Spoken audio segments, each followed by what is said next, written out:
عسلامة، غسيتنا اليوم جاية من المغرب، بولي وزوليف، دجاج بالزيتون ياسر بنين وكيف العادة ساهل ماهل. المقادير اللي باش نعطيهم لكم نتاع الدجاجة كاملة، انا عملت 3 كويس. خذيت مغرفة نتاع بصل مفروم، 5 فصوص ثوم، جو نتاع كعبة قارص، كركم وملح وفلفل اكحل وزعفران، مغرفة زنجبيل ومغرفة تابل ومعدنوس الشايح وكيس ماء. نخلطوهم الكل مع بعض ونحط الدجاج يرقد في اللفاح نتاعو ليلة كاملة. بالنسبة للبصل فرمت الكل في الكل 3 كعبات، تشوفوا الباقي شنو باش نعمل بيه بعديك. الدجاج حطيته يرقد في اللفاح نتاعو، من غدويكا هزيت باش نطيبو، حطيته يتشتش هو وكاسوس نتاعو. كي يتشتش لي وياخولي اللون وانا نصب فوقو ماء نغمو ابوبخي حتى يكشي للنص ونحطو يطيب. جوست معلومه، الغسيت الحقيقيه يحطوا التابل والمعدنوس فريشكين به. الدجاج كي يطيب لي نهزو وندخلو الفور باش يتحمر.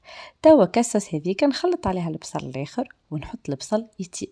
كي يطيب لي ويبدا يشيح وانا نخلط الزيتون، حطيت 100 غرام زيتون فخسي، تنجموا تحطوا اقل ولا اكثر، دريج ونطفي عليها.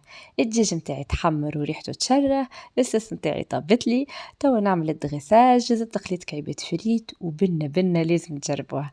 ان شاء الله تعجبكم، ما تنسوش ابوني وصحه وبشفاء.